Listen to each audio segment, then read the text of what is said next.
जय हिंद। क्या private school शिक्षा का मंदिर नहीं, पैसा कमाने का एक जरिया बन चुका है? हर साल री एडमिशन के नाम पे बच्चों के भविष्य के साथ खिलवाड़ किया जा रहा है।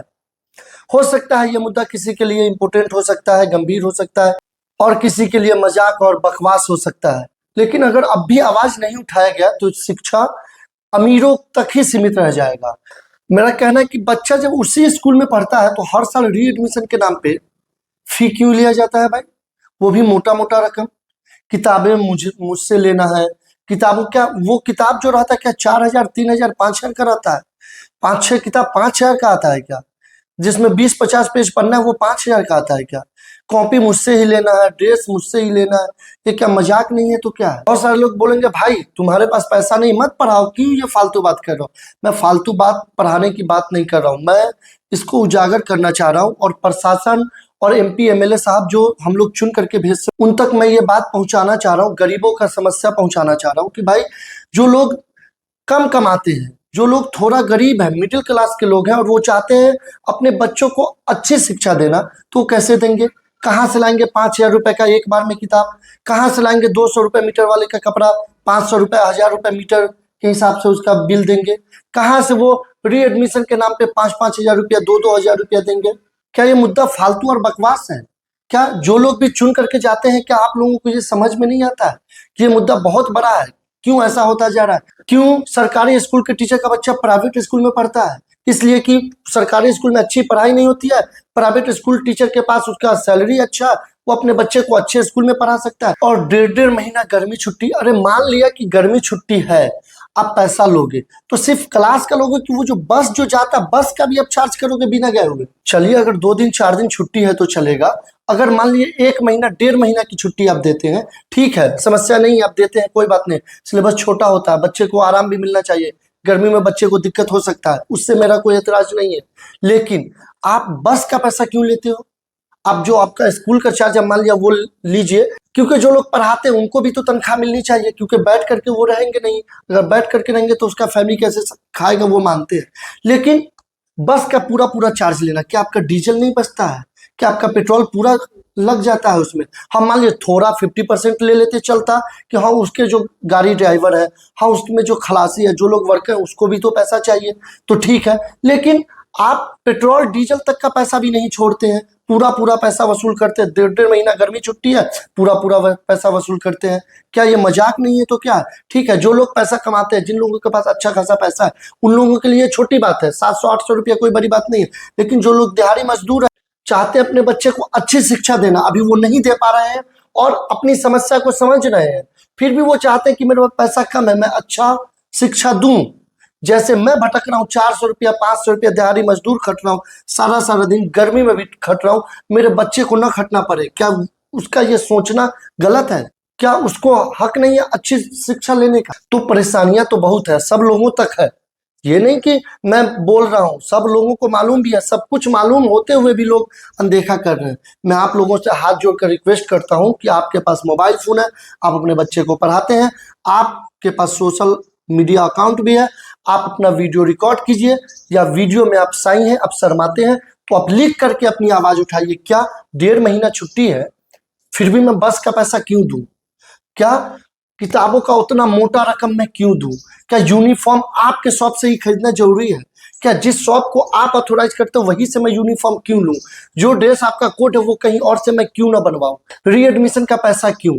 अगर आप आज आवाज नहीं उठाएंगे तो कभी नहीं उठा पाएंगे। जैसे आप अभी रेडी मजदूर है, रोज कमाने वाले हैं, वैसे ही आपका बच्चा भी रोज कमाएगा, उसी तरह से भटकेगा, बम्बे, दिल्ली, कोलकाता जाके हथौड़ी पीटेगा, जाके बिजली का काम करेगा, एसी का काम करेगा। जैसे आप परेशान है वैसे वो भी परेशान रहेगा, वो भी उसी ताव में रहेगा कि मैं अपने बच्चा को अच्छा शिक्षा कैसे दूं, मैं अपने बच्चे को अच्छे स्कूल में कैसे पढ़ाऊं। आप अभी वक्त है आवाज उठाने का, अपनी बात अपने लोगों तक पहुंचाने का। जिसको आप चुनते हैं, अगर वहां तक ये बात नहीं पहुंचती है, तो अगर सब लोग, मान लीजिए जितने भी लोग हैं उसमें से 10% अगर ये बात उठा दे, क्या ये बात सांसद तक नहीं पहुंचेगा? क्या ये बात विधानसभा, राज्यसभा तक नहीं पहुंचेगा? क्या ये बात पार्लियामेंट तक नहीं पहुंचेगा? क्या ये बात मोदी जी तक नहीं पहुंचेगा? क्या ये बात योगी जी तक नहीं पहुंचेगा?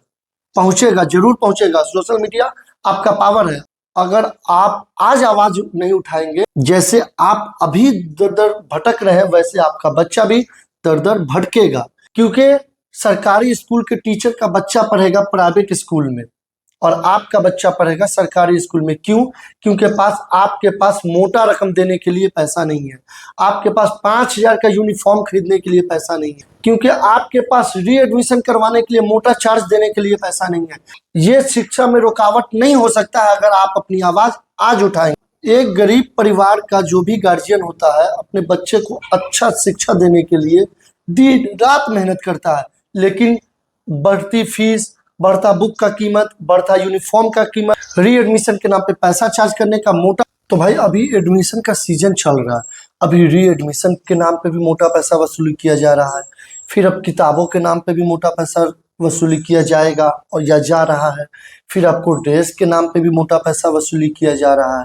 और इतना पैसा को देखकर जो लोग अभी तक पढ़ा रहे थे, कुछ लोग बैक आ रहे हैं कि भाई मेरे बस की बात नहीं है अपने बच्चे को प्राइवेट स्कूल में पढ़ाना।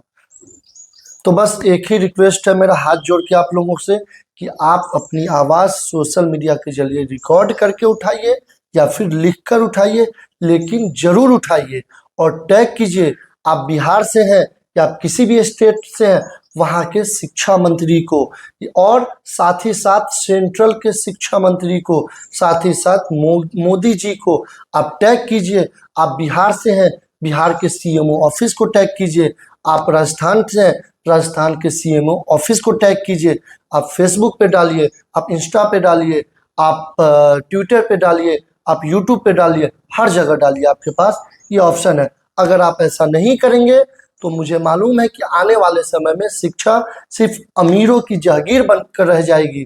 मेरा सिस्टम के लोगों से सवाल है, ठीक है मैं तो अभी आवाज़ उठा रहा हूँ, मैं आगे भी आवाज़ उठाऊंगा, मेरे साथ भी लोग जुड़ेंगे वो भी आवाज़ उठाएंगे, लेकिन क्या आपको ये बात नहीं मालूम है या फिर सब कुछ देखते हुए, सुनते हुए, समझते हुए, देखकर अनदेखा कर रहे हैं?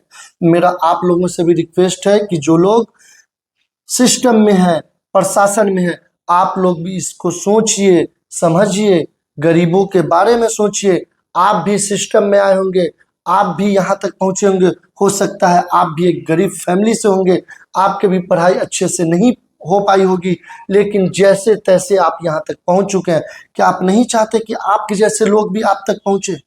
तो आप लोगों से हाथ जोड़कर रिक्वेस्ट है, इस वीडियो को शेयर कीजिए और टैग कीजिए, शेयर कीजिए, साथ में टैग कीजिए CMO Bihar, education minister Bihar, education minister central government, आप मोदी जी को टैग कीजिए। लेकिन आखिर मैं फिर से ये बोलना चाहूँगा कि अगर आप अब भी आवाज़ नहीं उठाए तो शिक्षा अमीरों की जागीर बनकर रह जाएगी, अमीरों तक ही सीमित रह जाएगी।